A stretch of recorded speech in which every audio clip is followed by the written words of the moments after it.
La radio es un elemento que nos transporta a nuestra memoria. Radio INA. Una ventana entre la historia, la antropología, nuestra magia y tu frecuencia.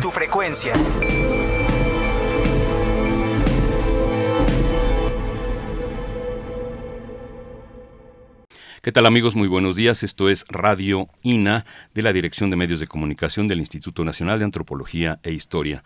Conaculta y el INA los invitan a escuchar este programa en el cual estaremos durante la siguiente hora en la conducción. Mi compañera Yuridia Contreras, muy buenos días. Buenos días. ¿Cómo estás? Y un servidor, Juan Stack. Y vamos a estar platicando con el arqueólogo Leonardo López Luján, con el doctor Leonardo López Luján, sobre la arqueología en el Centro Histórico de la Ciudad de México y el gran proyecto Templo Mayor. Leonardo, bienvenido, gracias por estar aquí, gracias por tu presencia. Juan, Yuridia, muchas gracias por la invitación. Estoy muy contento de poder compartir esta hora con ustedes y hablar un poco acerca de los trabajos que realizamos en el Centro Histórico de la Ciudad de México.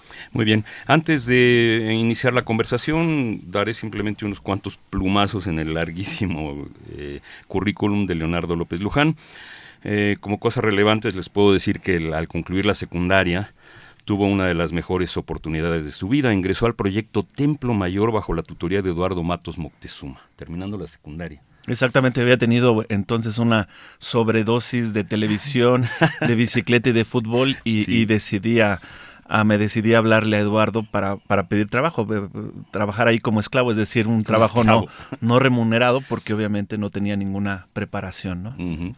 Años después ingresa a la Escuela Nacional de Antropología e Historia, para hacer sus estudios superiores. Hace la licenciatura en Arqueología con una tesis sobre las ofrendas del Templo Mayor, investigación que ganó 2 menciones honoríficas, hay que decirlo, y luego sus estudios de posgrado años después en París, en la Universidad de París en Nanterre y en la Sorbona, así como en la Escuela Práctica de Altos Estudios de París. Ahí se doctoró en 1998 con una tesis sobre la Casa de las Águilas, la cual, también hay que decirlo, obtuvo el premio Alfonso Caso. Desde 1988, Leonardo López Luján se desempeña como profesor investigador de tiempo completo en el Museo del Templo Mayor, y desde 1991, y por eso su presencia aquí, por muchos otros motivos, como director del proyecto Templo Mayor. Brincándome muchos otros renglones, les diré que López Luján tiene una amplísima producción bibliográfica, traducida al inglés, al francés, al italiano, al alemán y al japonés. Y en estas 4 décadas ha tenido numerosas distinciones, tanto nacionales como internacionales, como la beca Guggenheim, la beca Dumbarton Oaks, la beca del Instituto de Estudios Avanzados de París, de la Academia Mexicana de Ciencias, en 3 ocasiones el premio del Comité Mexicano de Ciencias Históricas, y en forma muy significativa su ingreso como miembro de número a la Academia Mexicana de Historia. Leonardo López Luján, nuevamente gracias por tu presencia. Vamos a hablar entonces sobre la arqueología del Centro Histórico de la Ciudad de México.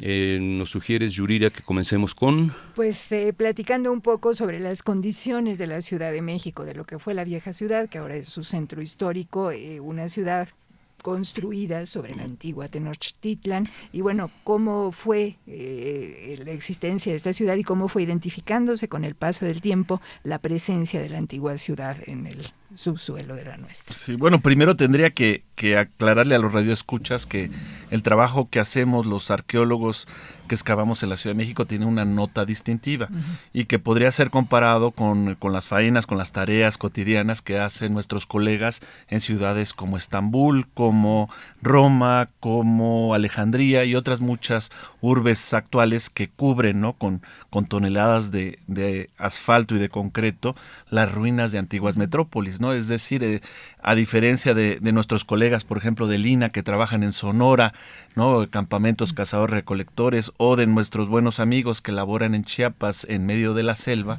nuestro trabajo es bastante ingrato. ¿Por qué es ingrato? Porque estamos en medio de la ciudad, ¿no?, con todo lo que eso implica, y antes de llegar a los contextos arqueológicos que nos interesa investigar, es decir, los de la antigua capital de la Nueva España y más antiguos aún, los de la capital del Imperio Tenochca, ¿no? La famosa Triple Alianza, ¿no? Antes de llegar a eso, pues tenemos que romper ese obstáculo, tenemos que franquear ese obstáculo enorme que es nuestra ciudad actual, ¿no? La Ciudad de México, al igual que Roma, tiene digamos que 3 estratos fundamentales, ¿no? El más profundo es el de la antigua Tenochtitlan, ¿no? Si bien tenemos indicios de que el islote que hoy está cubierto por la Ciudad de México fue habitado mucho tiempo atrás, seguramente desde épocas de cazadores-recolectores, tenemos evidencias teotihuacanas y toltecas. Lo que es cierto es que fue fundada la ciudad de Tenochtitlan en 1325 de nuestra era y, como bien saben, cayó tras un largo asedio en manos de los españoles el 13 de agosto de 1521. Es decir, entre 1325 y 1521 tenemos la vida de la ciudad prehispánica. Después de eso, con una decisión bastante polémica, bastante difícil que tomó Hernán Cortés, ¿no? La capital de la Nueva España se fundó exactamente en el mismo lugar, ¿no? La ciudad comenzó a ser habitada, presumimos que a fines de 1523, principios de 1524, y tiene vida la capital de la Nueva España hasta el año de 1821, fecha en la cual nuestro país logra la independencia, ¿no? Entonces, en ese segundo momento, 1521-1821, tenemos comprendida la segunda ciudad, la capital de la Nueva España. Finalmente, ¿no? La capital del México independiente, de la República Mexicana, que obviamente tiene vida desde 1821 hasta nuestros días. Es decir, es una ciudad que tiene, la de México, que tiene una muy larga historia, que está entreverada y que obviamente es una historia riquísima, interesantísima para cualquier estudioso del pasado, particularmente para quienes vivimos en este mismo lugar. En ese periodo, en esta historia de la ciudad, ¿cómo fue asomándose la ciudad prehispánica? ¿Quiénes se fueron interesando, digamos, a grandes rasgos, por conocer el pasado antiguo de esta capital? Sí, bueno, en primer lugar tendríamos que decir que Cortés, cuando se lleva sus huestes a Coyoacán, ¿no? Después de la caída de la ciudad, ¿no? Se tomó la decisión de demoler las grandes pirámides, los grandes templos, los grandes edificios. ¿Por qué? Porque los españoles no veían ningún uso, ¿no? A estas pirámides, ¿no? Dentro de la liturgia cristiana, ¿no? Cuando conquistaron, por ejemplo, reconquistaron la península ibérica, ¿no? Y echaron fuera a todos los reinos taifas, ¿no? Los reinos islámicos que ocupaban buena parte de la península, cosa que se concluyó en 1492, las mezquitas y las sinagogas las reutilizaron, porque se adaptaron muy bien a la liturgia, ¿no? A la liturgia cristiana. En cambio, una pirámide, imagínense ustedes, pues no tenía ninguna utilidad, y eso no marcó su signo, es decir, no la destrucción, la demolición, ¿no? Entonces, ¿qué sucede en toda esta historia? Pues sucede fundamentalmente que la ciudad es destruida, y en ese mismo momento en que es demolida, empiezan a salir a la luz, curiosamente, los primeros vestigios, ¿no? De un pasado remoto, las ofrendas más antiguas. Los españoles lo dicen: estamos demoliendo el Templo Mayor y estamos encontrando, ¿no? Durante este proceso, ¿no? Grandes riquezas, ¿no? Piedras, ¿no? Jades y esculturas, todo lo que estaba enterrado allá adentro, ¿no? Obviamente, la mayoría de estos testimonios, ¿no? Pasó, ¿no? a la destrucción inmediata. ¿Por qué pasó a la destrucción inmediata? Porque todas estas, por ejemplo, las imágenes de los dioses se consideraban ídolos, ¿no? Del demonio. Entonces, su suerte fue la destrucción. Conforme pasó el tiempo, ¿no? Cada vez que se construía una casa, se ampliaba una calle, se hacía una obra pública en la capital de la Nueva España, emergían seguramente esculturas, ¿no? Emergían monolitos, emergían templos antiguos, y esto era inmediatamente destruido. ¿Cuándo cambiaron las cosas? Cambiaron con la llegada de las ideas de la Ilustración a finales del siglo XVIII, ¿no? Y particularmente con el ascenso a como virrey de el segundo conde de Revillagigedo, perdóneme, Revillagigedo, ¿no? Que él en 1789 asume el poder y en ese momento empiezan a emerger muchos monolitos. ¿Por qué empiezan a aparecer? Resulta que Revillagigedo, y hoy traigo virrey de nombre complejo. ¿no? Él había vivido su infancia en la Ciudad de México, pero casi toda su juventud la pasó en España. Y en España, con Carlos III, ¿no? Recordemos que Madrid vivió una gran transformación, ¿no? Carlos III, el rey famoso del Jardín Botánico, del Paseo de la Castellana, de la Puerta de Alcalá famosa, ¿no? Él se dio la tarea de cambiar el rostro a Madrid con la ayuda de un gran urbanista, el famoso Sabatini, arquitecto Sabatini, y esto obviamente impactó mucho a Revillagigedo cuando él era joven. Entonces, ¿qué sucede? Cuando es nombrado virrey de la Nueva España, él quiere hacer lo mismo en la Ciudad de México. Se da entonces a la tarea de transformar el rostro de esta ciudad, que era un verdadero muladar según las descripciones de la época, ¿no? Organiza, ¿no? Regulariza las calles, monta un muy eficaz servicio de limpia, establece, por ejemplo, números, una numeración, ¿no? Y una nomenclatura para calles y avenidas, plazas, etcétera, alumbrado público, etcétera, etcétera. Y en toda esta transformación, él toma como uno de los ejes centrales la modificación de la Plaza de Armas, es decir, de nuestro actual Zócalo. ¿Qué pasaba entonces? Bueno, la Plaza de Armas tenía un desnivel y se dan a la tarea de renivelar y se dan a la tarea de pavimentar. Entonces, cuando sucede esto de manera totalmente inesperada, es cuando empiezan a surgir las piedras antiguas, los monolitos. Primero, obviamente, la Coatlicue en un 13 de agosto de 1790, el 17 de diciembre del mismo año aparece la Piedra del Sol, un año más tarde exactamente la Piedra de Tizoc, etc. Pero ¿qué es lo interesante?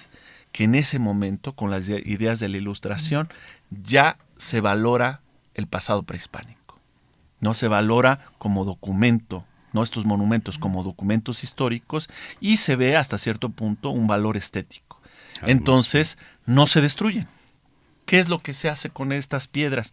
Pues muchas de ellas pasaron a formar parte, como en la Roma moderna, que vemos los vestigios romanos decorando fachadas de edificios barrocos. Lo mismo sucede en la Ciudad de México, ¿no? Muchas de estas esculturas se usan como piedras esquineras, en zaguanes, como dinteles, etcétera, ¿no? Decorando los palacios barrocos y los palacios neoclásicos, ¿no? Hoy día, ¿no?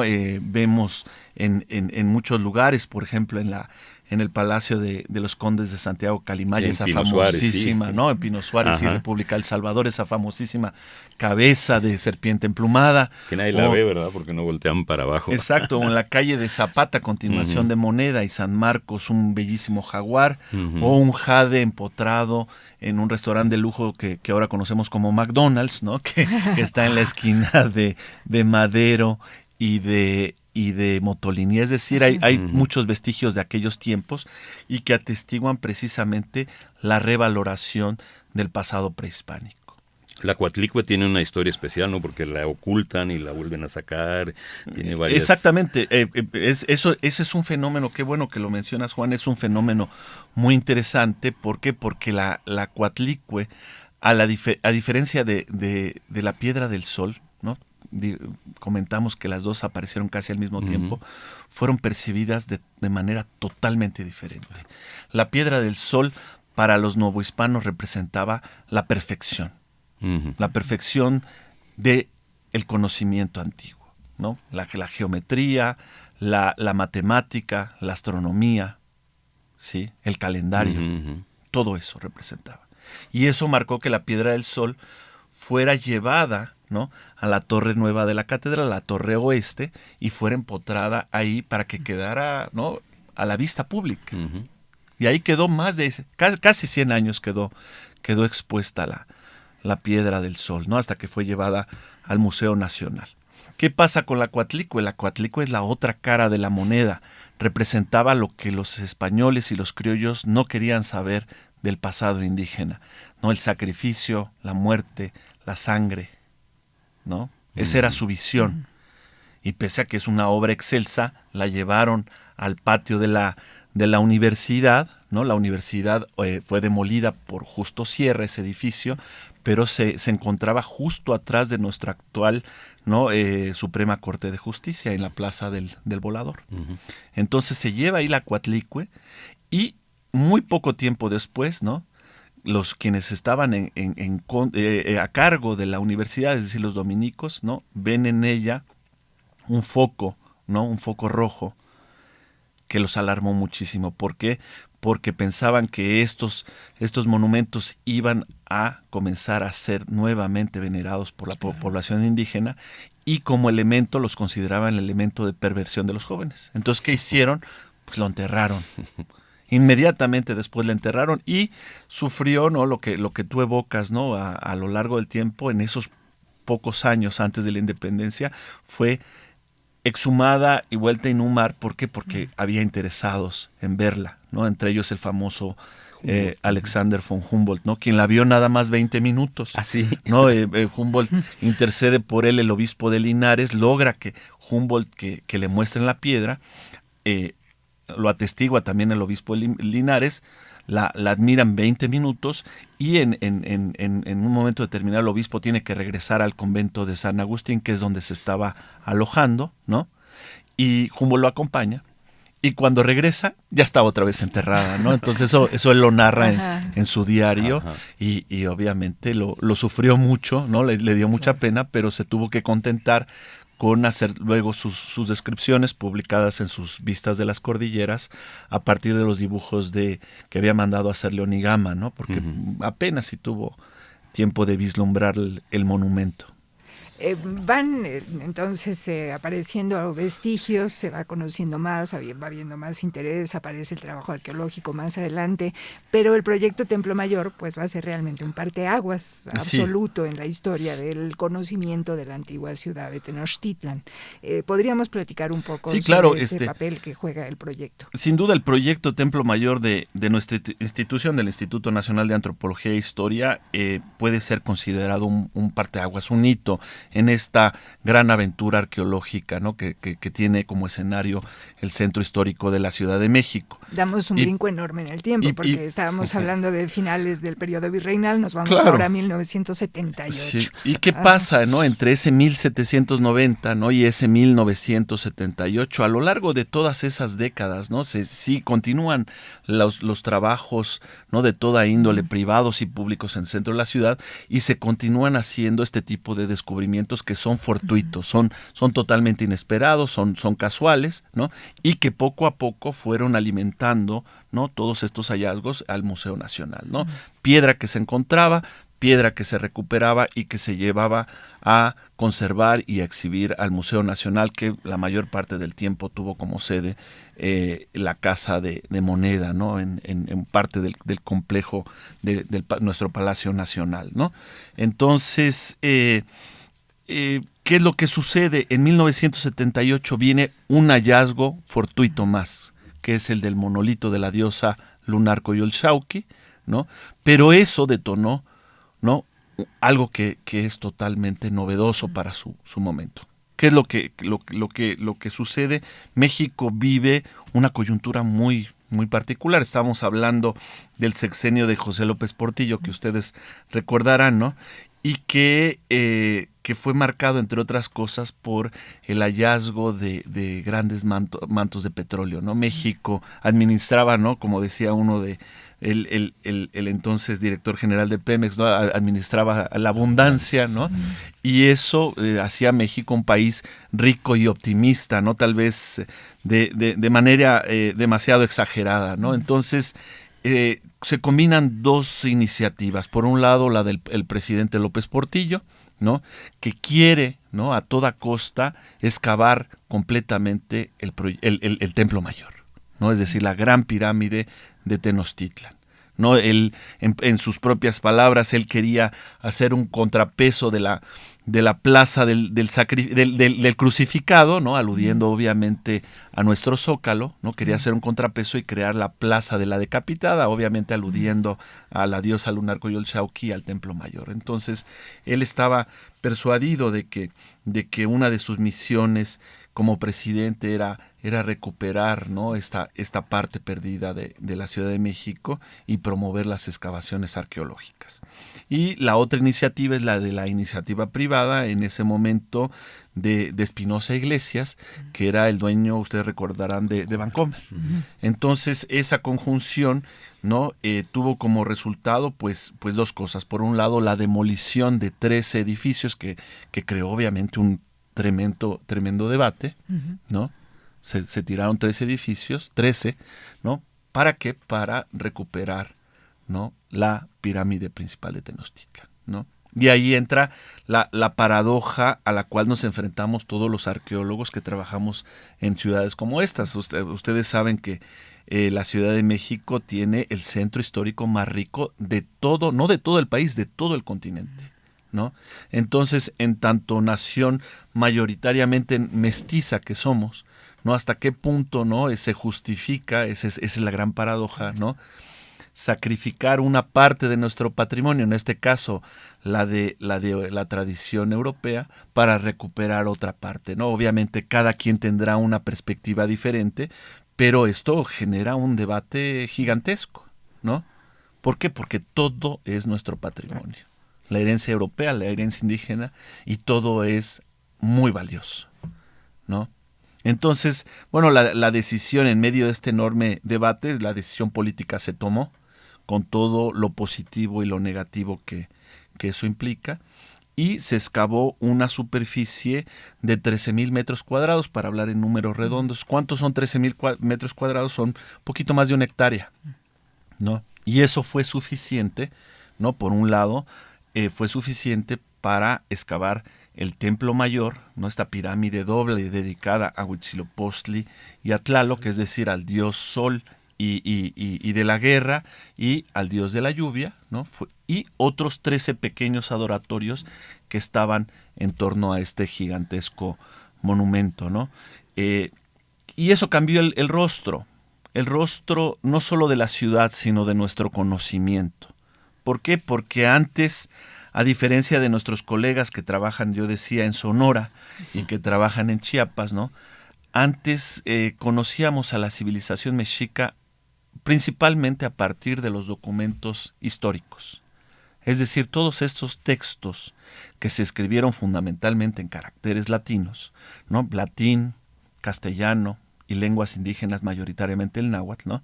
Conocíamos el pasado prehispánico y particularmente los mexicas a partir de estos escritos que habían sido redactados por indígenas, por mestizos, por europeos y sus descendientes, y que narraban con todo detalle la vida de Tenochtitlan, ¿no?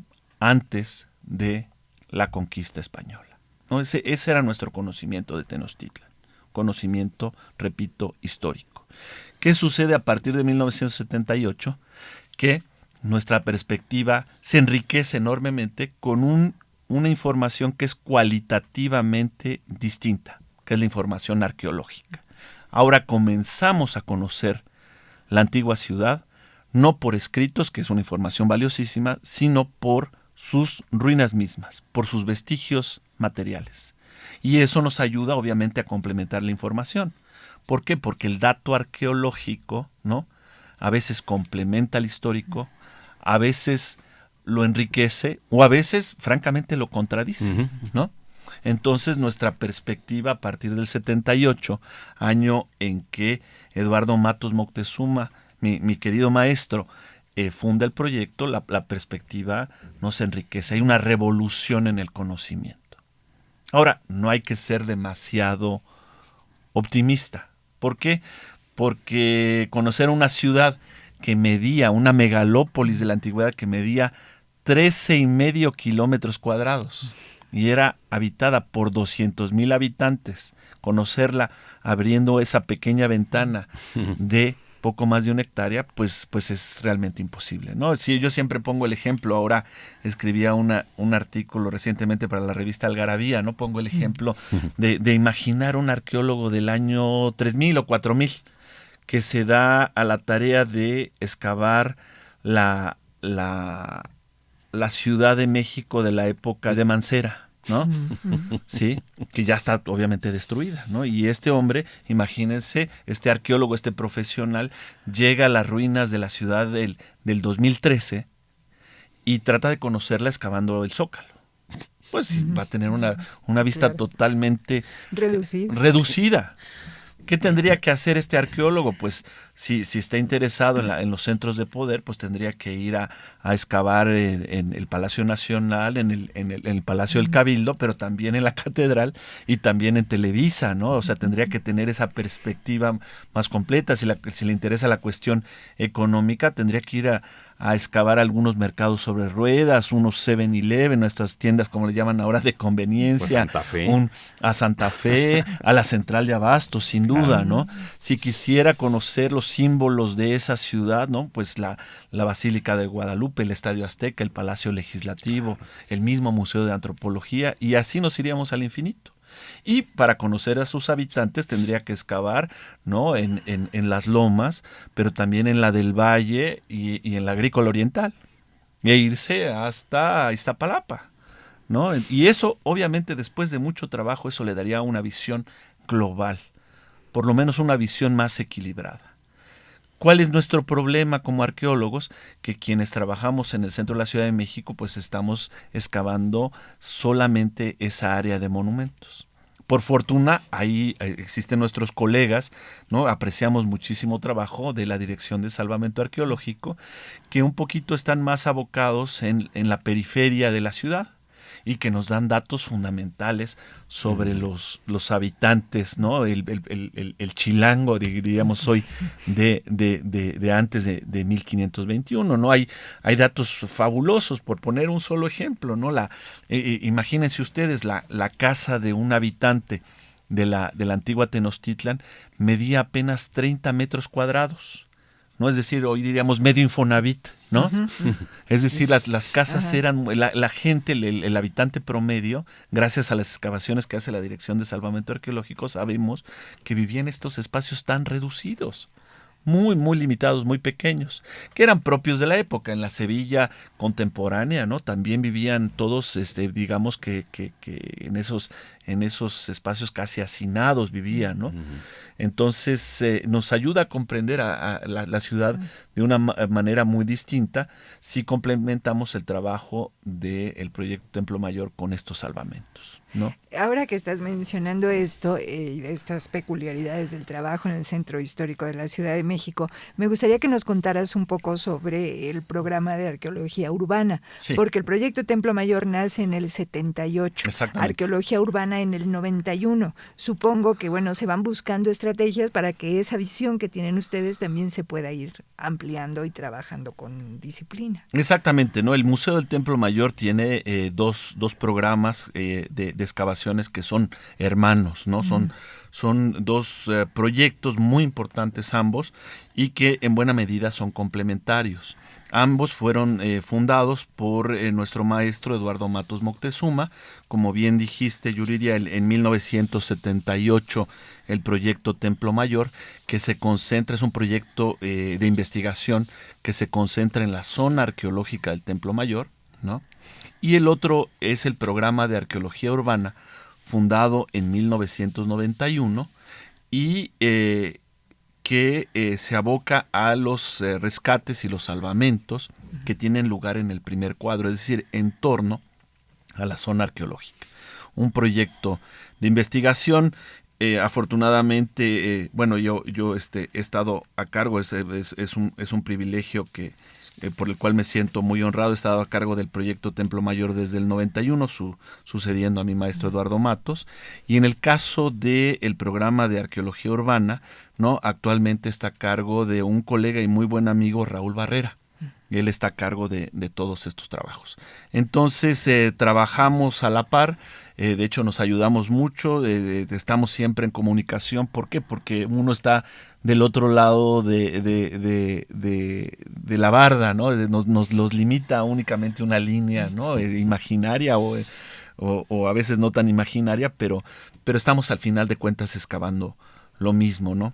¿Qué hace el programa de arqueología urbana? Bueno, a reserva de que Raúl tenga mejor opinión, ¿no? El programa de arqueología urbana trabaja, ¿no?, a la saga de muchas veces de los ingenieros que están haciendo obras públicas y privadas, como les decía en el primer cuadro. Por ejemplo, cuando se construye una nueva línea del metro, eso ya es más remoto en el tiempo.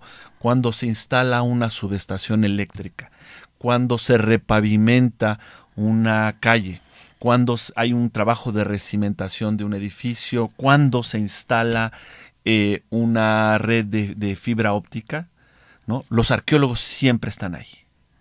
¿Y por qué es importante su presencia? Porque obviamente están surcando el subsuelo, están destruyendo esas capas que les mencionaba al principio de asfalto y de concreto, y al profundizar inmediatamente van a aparecer vestigios de la capital de la Nueva España y de la capital del Imperio Mexica, ¿no?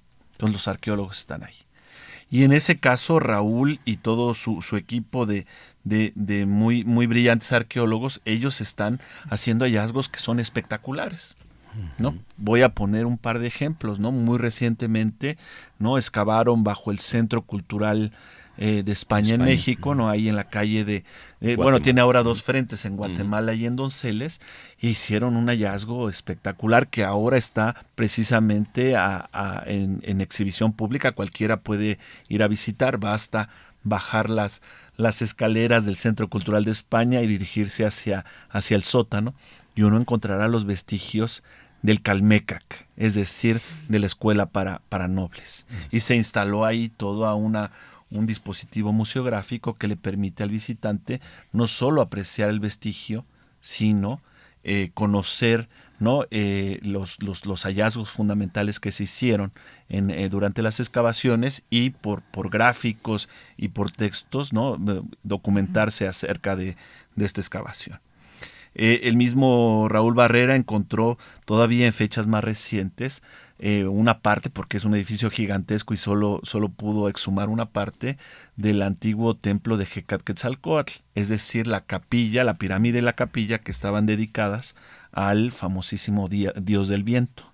Eso lo halló justo a un lado del Centro Cultural de España, ¿no?, en una zona, en un predio que adquirieron los dueños del Hotel Catedral, y gracias al apoyo, ¿no?, de varias instancias y del Hotel Catedral se pudo realizar esta excavación, y ahora ya sabemos dónde está esta pirámide, que era una de las más grandes de la ciudad. Es decir, todos los días hay hallazgos, ¿no?, sea realizados por el proyecto Templo Mayor, por el programa de arqueología urbana, que enriquecen de una manera, ¿no?, muy importante nuestro patrimonio, y más importante aún, nuestro conocimiento acerca del pasado.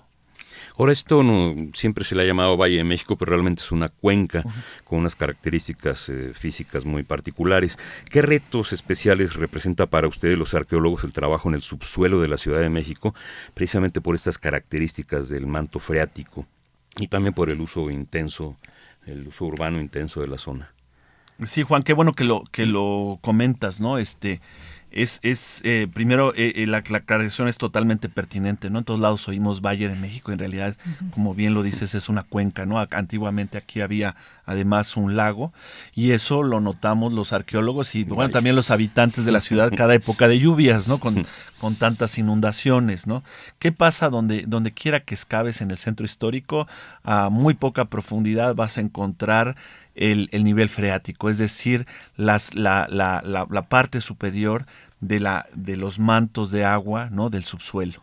Y eso obviamente es una moneda que tiene dos caras, ¿no? Por un lado, la cara positiva es que la presencia del agua, ¿no?, hace que los contextos que excavemos los arqueólogos estén maravillosamente conservados. ¿no? Gracias a la presencia del agua, ¿no? Que impide procesos, por ejemplo, como la oxidación, que es muy nociva en la conservación de materiales orgánicos, ¿no? Detiene la oxidación, ¿no? Son mantos que tienen obviamente oxígeno disuelto, pero que no oscilan mucho, ¿no? Hay oscuridad total, hay temperatura constante, ¿no? El pH generalmente es neutro. Todo eso nos ayuda, ¿no? A encontrar objetos que están realmente bien conservados. Objetos de madera, de hule, ¿no?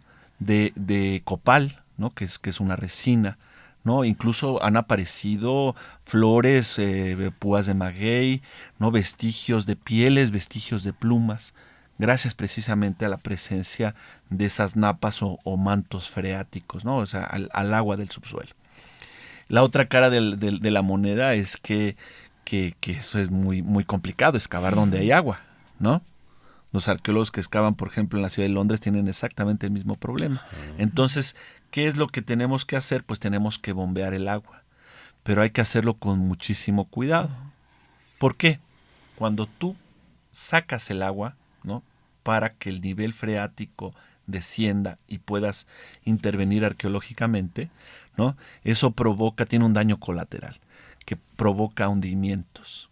¿Qué sucede? Las arcillas del centro histórico, las arcillas del subsuelo, son compresibles. Tú le quitas el agua y eso se comprime y hace que los edificios, ¿no? se hundan a una velocidad, ¿no? mayor, a un ritmo mayor que el que ya de por sí registran, ¿no? ¿Por qué? Porque se sigue sacando, hay muchísimos pozos de extracción de agua en la Ciudad de México. ¿Para qué? Para alimentar a la población. Entonces, si tú le sumas a estos pozos las bombas de los arqueólogos, pues eso puede afectar, ¿no? todos los edificios antiguos, ¿no? del siglo XVIII, XIX y XX, ¿no? de la periferia de tu excavación. Entonces, obviamente, los ingenieros, ¿no? nos tienen muy prohibido, ¿no? extraer el agua de una manera, ¿no? importante. Y entonces siempre trabajamos con ellos para saber hasta qué punto podemos hacer que descienda el nivel freático. Ahora, a veces el problema se pone complicado porque el agua que encontramos a veces no es precisamente agua. ¿Por qué? Porque tú sabes que tenemos muchos asentamientos y temblores. Eso hace que las tuberías, ¿no? los drenajes se rompan, ¿no? Y entonces son mantos freáticos contaminados por excrementos y por aguas negras, ¿no? Y nuestras excavaciones, ¿no? A diferencia, siempre pongo de ejemplo a mis amigos de Sonora y de Chiapas, ¿no? que excavan en lugares idílicos. La verdad es que los envidiamos, ¿no? Nuestras excavaciones son malolientes, ¿no? Parecen la imagen misma del Mictlán, ¿no? El Mictlán, tú sabes que es el nombre del inframundo, ¿no? Que para los mexicas era oscuro, muy húmedo, ¿no? muy frío y sobre todo maloliente. Y entonces pues nosotros excavamos en el inframundo, ¿no? El inframundo de los mexicas, ¿no? Y eso hace del trabajo una tarea complicada, pero la gratificación, ¿no? Lo verdaderamente agradable de nuestra chamba, ¿no? Trabajando en la Ciudad de México, es que los contextos son sumamente ricos a nivel de información, ¿no? Es una cosa por otra, diríamos.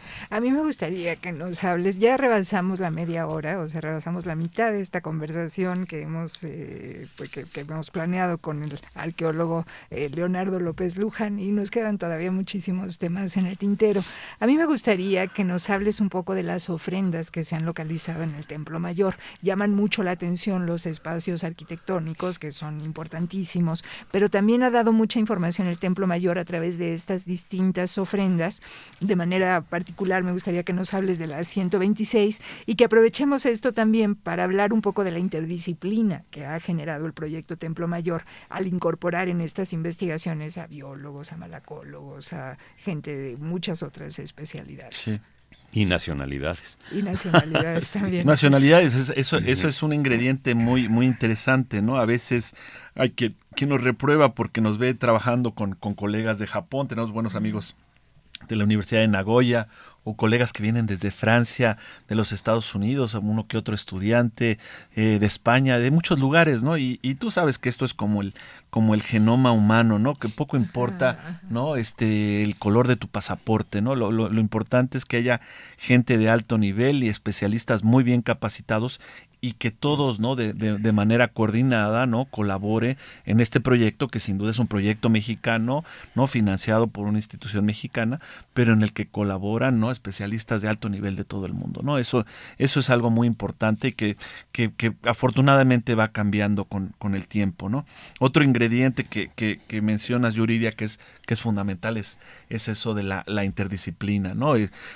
Muy lejos queda esa visión idílica, ¿no? del arqueólogo como aquel aventurero, ¿no? que trabaja aislado y que tiene todos los conocimientos necesarios para encontrar y descifrar los enigmas de una ciudad que se encuentra, por ejemplo, en la jungla, ¿no? Ese es como el cliché, ¿no? El lugar común que todos repetimos, ¿no? Hoy en día los arqueólogos, como cualquier grupo científico, ¿no? están nuestros conocimientos no son suficientes para entender, para descifrar este pasado que se revela cada vez más complejo y cada vez más rico, ¿no? Entonces tenemos que trabajar en equipo, por fuerza. No solo trabajamos, nuestros equipos están compuestos por muchos individuos, sino que están integrados por individuos de capacidades muy diferentes, con talentos distintos, y que al final de cuentas hacen que nuestro trabajo, que es de colaboración, ¿no? sea un trabajo realmente poderoso, ¿no? ¿Por qué? Porque ese trabajo en equipo en el cual yo tanto insisto, ¿no? Sin duda potencia, ¿no? Un equipo es mucho más que la suma de sus partes, ¿no? En nuestro proyecto, desde que lo fundara Eduardo Matos Moctezuma, ¿no? Lo han conformado no solo arqueólogos, sino tú mencionabas a biólogos, tenemos biólogos que se especializan en animales, en fauna, tenemos biólogos que se especializan en plantas, ¿no? Se centran en cuestiones botánicas, pero también hay arquitectos, ¿no? Ahora muy importantes, arquitectos restauradores, tenemos geólogos, tenemos tal vez el ingrediente fundamental sean los conservadores, ¿no? Los restauradores que se forman también en el INAH, y muchos especialistas más, y eso hace que esto que es el pasado, que es un prisma con muchas caras, muchas aristas, ¿no? pues sea más asible, más comprensible para todos nosotros, y que nuestras interpretaciones, al juntar todas esas evidencias tan distintas, los minerales, las plantas, los animales, los restos culturales y los restos biológicos de humanos, se me olvidó mencionar a los antropólogos físicos y a los bioarqueólogos, ¿no? Al conjuntar todos esos datos, pues hace que nuestro conocimiento sea mucho más rico y más profundo, ¿no? Ahora vuelvo a la pregunta inicial, ¿no? que tú me haces, las ofrendas. Las ofrendas sin duda son contextos privilegiados, ¿no? Son especies de cajas del tiempo, ¿no? Hoy día las seguimos haciendo, ¿no? Leía yo en las noticias cuando festejaba los 100 años la UNAM, ¿no? El rector Narro, ¿no? Hizo una caja del tiempo ahí junto a la torre de rectoría y depositó todos los testimonios que nos hablan del momento actual. ¿Para qué? Para que dentro de otros 100 años que cumpla esa institución benemérita de nuestro país, ¿no? Lleguen y la abran y sepan un poco más del México del 2012, ¿no? Eso es muy, muy, muy bonito, muy interesante. Y han aparecido muchas cajas del tiempo en esta ciudad. No sé si ustedes recuerden cuando se movió durante la construcción de la Cámara de Senadores el monumento a Pasteur, se encontró en su interior una caja del tiempo que fue depositada en la fiesta del centenario por Porfirio Díaz, y que tenía muchos documentos que hablaban de la relación no positiva entre el gobierno de México y el de Francia. O cuando arqueólogos del INAH, un trabajo sensacional, excavaron el monumento de Comonfort, del presidente Comonfort, por allá de 1862-63, si la memoria no me traiciona, de Molino del Rey, encontraron precisamente todas esas evidencias, ¿no?, de la guerra de México con los Estados Unidos, ¿no? Los mexicas también hacían cajas del tiempo, ¿no? Podemos usar esa analogía, no exactamente es lo mismo, pero lo que encontramos nosotros son estos pequeños depósitos que fueron enterrados dentro y en torno a los templos, y que son cajas, son cavidades, ¿no?, que recibieron miles y miles de objetos de una enorme diversidad y que para los arqueólogos son fundamentales. No somos buscadores de tesoros los arqueólogos, ¿no? También pese a lo que nos dice el cliché. Pero cuando encontramos estas cajas nos ponemos muy contentos. ¿Por qué nos ponemos contentos? Porque nos dan una información excepcional a nivel económico, político, religioso de estas sociedades en un espacio muy pequeño. A veces las cajas son diminutas. Estamos hablando por poner un ejemplo de una caja de 30 por 30 por 40 centímetros, ¿no? Se encierra, ¿no?, muchas claves para comprender, por ejemplo, la economía de Tenochtitlan, ¿no? ¿Qué es lo que encierran estas cajas? Encierran, repito, minerales, ¿no? Por ejemplo, piedras verdes metamórficas en bruto, ¿no?, arena marina, por poner dos casos. Tienen plantas, flores, hojas, resinas. Tienen animales de todo tipo, conchas, caracoles, corales, jaguares, pumas, todo. Tienen restos humanos, tanto de víctimas sacrificiales como dignatarios cuyos cuerpos fueron cremados, y tienen obviamente artefactos, es decir, objetos culturales, objetos creados por el hombre. Y todo esto nos habla obviamente de un momento muy particular. Hay que recordar que casi a la llegada de los españoles, Tenochtitlan era una suerte de Manhattan, ¿no? Era la ciudad más rica del momento. Y eso lo vemos en las ofrendas, porque ahí están todas las riquezas, no solo producidas en la capital del imperio, sino que muchos de los objetos vienen de todos los confines, de todos los rincones de este imperio, e incluso de más allá. Por poner un caso, tenemos turquesas que venían del norte de México, tenemos jades que vienen desde Guatemala, tenemos corales que fueron traídos desde el Caribe, tenemos concha madreperla que fue importada desde el Mar de Cortés. Hay animales, por ejemplo, águilas reales que venían del centro norte de México. O tenemos cocodrilos que fueron traídos tal vez desde Chiapas, desde Tabasco. Toda la República en esta descripción, sí. ¿No? Es increíble, ¿no? Y eso obviamente no solo nos habla de las creencias. ¿Por qué? Porque estos son contextos religiosos, son regalos que los mexicas hicieron a sus dioses, sino también nos habla de su poderío y de por ejemplo, en el caso de los animales, de los ecosistemas muy diversos a los cuales ellos tenían directa o indirectamente acceso. Entonces, por eso les comentaba yo, cada vez que encontramos una de estas ofrendas, es un gran júbilo porque la información científica se multiplica exponencialmente, ¿no? Y el Templo Mayor, como capital imperial, tiene cientos de estas ofrendas, ¿no? En los 35 años de vida del proyecto hemos documentado más de 170, y esas obviamente a ese número hay que sumarle la de nuestro proyecto hermano, la de los proyectos de la Dirección de Salvamento y la de todos nuestros antecesores. Es decir, es un cúmulo enorme de materiales que nos sirve sin duda para entender mejor Tenochtitlan, ¿no? Teníamos muchas cosas pensadas en esta conversación. La aparición del monolito de Tlaltecutli era una de ellas, pero no me gustaría que de ninguna forma se nos quede fuera lo que ahora se está haciendo en Templo Mayor. Sí. Entonces creo que sería importante que nos concentráramos en los puntos que en este momento son para ustedes las líneas principales de trabajo. Entiendo que se está haciendo un mapa computarizado, en fin, y esto nos llevará a hablar también sobre nuevas tecnologías aplicadas a la arqueología. Sí, tenemos muchos proyectos actualmente en colaboración. Tal vez el secreto fundamental de Eduardo Matos Moctezuma y del proyecto Templo Mayor ha sido la continuidad, ¿no? Es un proyecto único a ese nivel, ¿no?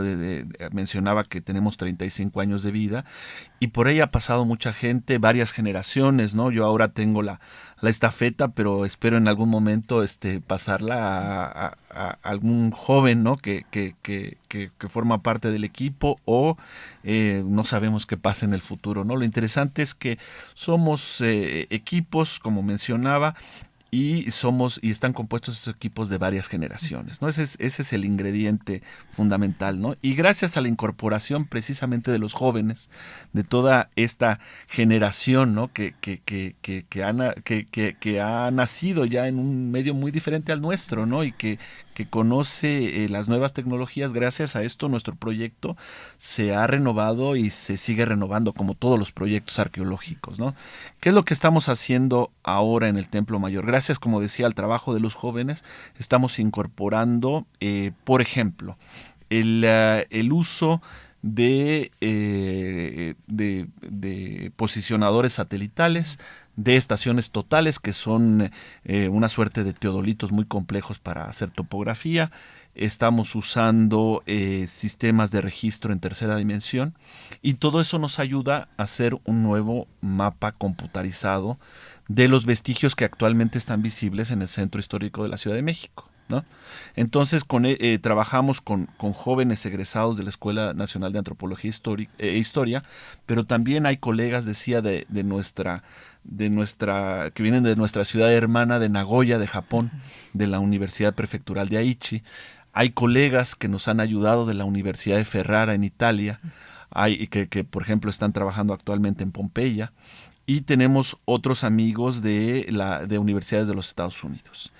Y la conjunción de todos estos saberes, de todos estos expertos y de todos estos equipos nos ayuda hoy día a documentar al milímetro, ¿no? Cómo era la antigua Tenochtitlan. Vamos uniendo, cada vez que se encuentra un edificio, vamos sumando una pieza a este complejísimo rompecabezas que sabemos que nunca vamos a terminar, ¿no? Entonces, aparece un templo, mencionaba yo, el de Hecatquetzalcóatl. Vamos nosotros y hacemos la topografía, lo registramos, aparece el Calmecac, se excava bajo la catedral y aparecen nuevos vestigios, ahí estamos nosotros. Y así poco a poco, ¿no? Hemos documentado las ruinas, por ejemplo, que están en Palacio Nacional, que se encuentran bajo el Colegio de Cristo, bajo la casa del Marqués del Apartado, en el Metro Pino Suárez. Todos ustedes conocen ese famosísimo templo circular que fue descubierto a finales de los 60s, etcétera, etcétera. Vamos sumando las piezas y hoy nuestro mapa tridimensional realmente luce, yo estoy muy orgulloso de él, luce espectacular, ¿no? Y eso obviamente pronto lo daremos a conocer, ¿no? Si lo comparamos con lo que nosotros mismos hicimos, ¿no? Con Eduardo Matos, cuando la tecnología era otra, pues obviamente ha habido un avance, ¿no? Nosotros estábamos en los 80s muy contentos de nuestro mapa, pero la tecnología cada vez nos permite lograr un mayor detalle y mejoras, ¿no? en nuestro conocimiento. Ese es un gran proyecto que tenemos. Hay otro, por mencionar otro, que realizamos en el contexto de una gran obra que creó la doctora Beatriz de la Fuente del Instituto de Investigaciones Estéticas de la UNAM, que es el registro de la pintura mural. Y ellos comenzaron con Teotihuacán y después se fueron al área maya, ahora están por salir algunos, ya aparecieron unos de Oaxaca, están por salir unos del Golfo y de Cacastla, Xochicalco y demás. El último volumen, ¿no? Nosotros participamos en él. Y para ello estamos haciendo calcas y dibujos de todas esas pinturas que decoraban el interior y la fachada de los templos. Entonces es muy interesante, son pinturas que por desgracia están en muy mal estado, pero las estamos documentando. ¿Por qué? Porque sufre esto un proceso muy acelerado de deterioro y nosotros estamos ahí precisamente para resguardar la información, ¿no? Junto con los equipos también de conservación, ¿no? Entonces, un segundo proyecto es de pintura mural, ¿no? Hay un tercer proyecto que tiene que ver con la geofísica y la microquímica, ¿no? Que son dos tareas que hacemos junto con el doctor Luis Barba, de la Universidad Nacional Autónoma de México, del Instituto de Investigaciones Antropológicas, y son dos grupos de tecnologías, ¿no? Que nos permiten, por un lado, conocer mejor el subsuelo antes de la excavación. Me refiero a la geofísica, el uso de georradar, de magnetómetro, resistivímetro y todos estos aparatos que nos documentan, que nos hacen conocer el subsuelo antes de explorarlo. Y por el otro lado, la microquímica, que nos permite conocer, ¿no?, cómo eran usados los espacios, ¿no?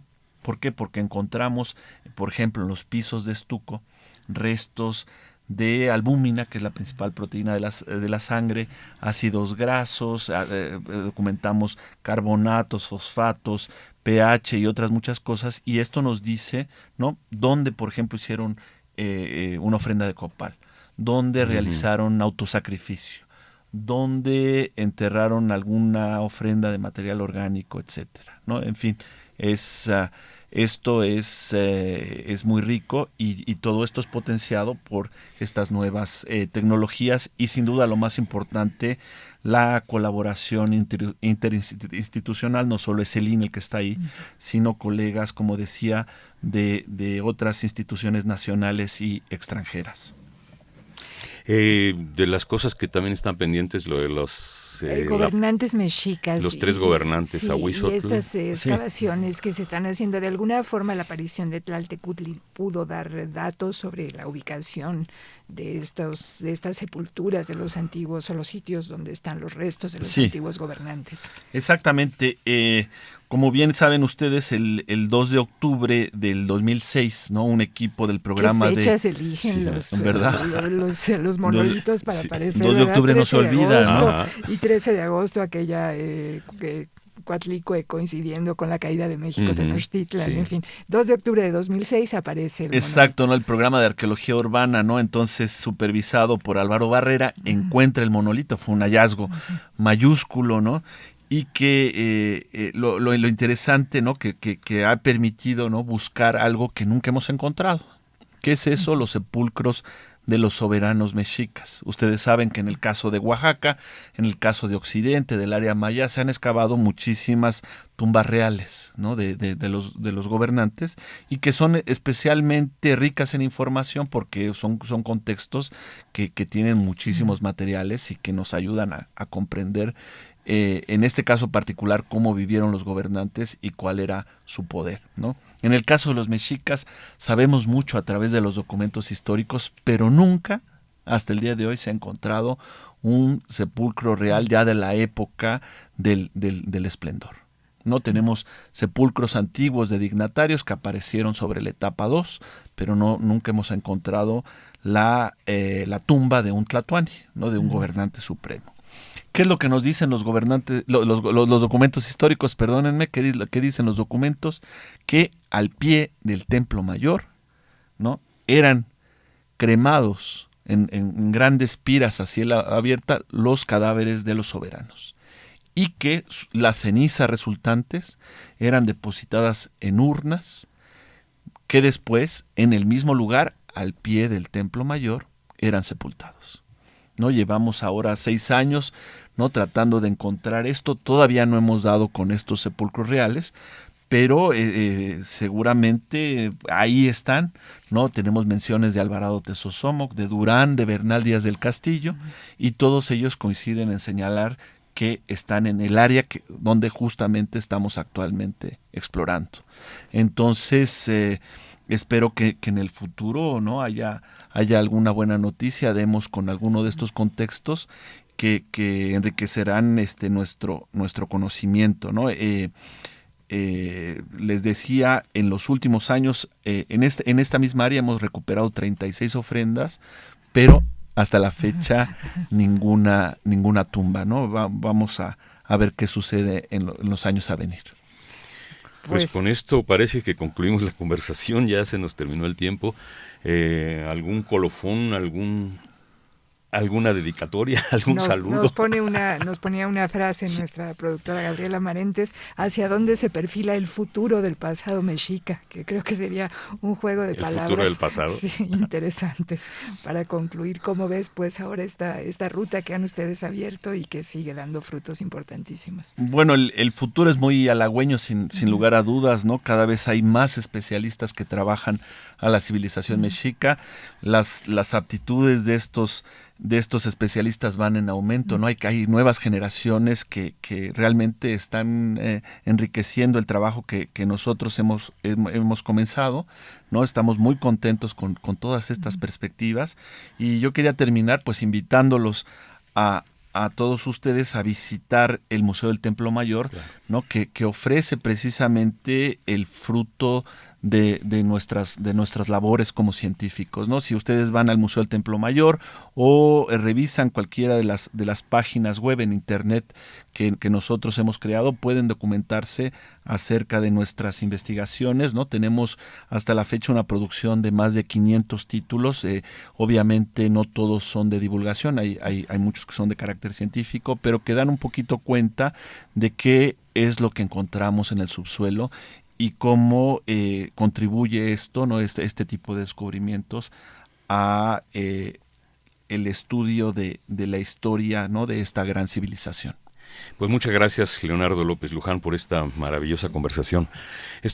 Participamos en esta entrevista Gabriela Marentes, Evanibaldo Morales, Gabriel Rojo, Carlos Severino, Yurira Contreras, Juan Stack y, por supuesto, Leonardo López Luján. Muchas gracias, buenas tardes. Gracias, Leonardo, hasta pronto. Gracias a ustedes. Hasta luego.